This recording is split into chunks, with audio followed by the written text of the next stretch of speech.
بحریہ ٹاؤن کے نام پہ ہونے والا ایک بڑا فراڈ سامنے آ گیا۔ بحریہ ٹاؤن مینجمنٹ نے ایک اہم نوٹس جاری کر دیا۔ آخر اس نوٹس میں بحریہ ٹاؤن نے کیا بولا ہے، یہ جاننے سے پہلے ہمارے چینل کو سبسکرائب کرنا نہیں بھولیے گا۔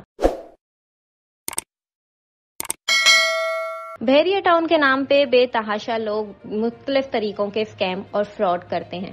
حال ہی میں پشاور میں بحریہ ٹاؤن کے نام سے بہت سے جعلی فارم فروخت کیے گئے۔ بحریہ ٹاؤن نے اس ایشو کو مد نظر رکھتے ہوئے ایک نوٹس جاری کیا، جس میں بحریہ ٹاؤن نے لکھا ہے کہ بحریہ ٹاؤن پشاور کا کوئی پروجیکٹ ابھی لانچ نہیں ہوا۔ جعلی فارم پر بکنگ سے ہوشیار رہیں۔ بحریہ ٹاؤن نے ابھی باضابطہ طور پر بکنگ فارم نہ تو جاری کیے ہیں اور نہ ہی کوئی رقم وصول کی ہے۔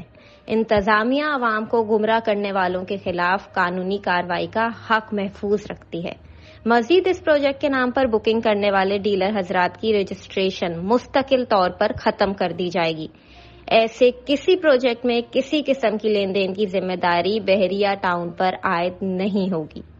واضح رہے کہ اگر کسی نے بحریہ ٹاؤن کا نام اپنے کسی پروجیکٹ کے لیے غیر قانونی طور پر استعمال کرنے کی کوشش کی تو بحریہ ٹاؤن پرائیویٹ لمیٹڈ اس کے خلاف سخت قانونی کارروائی کا حق محفوظ رکھتا ہے۔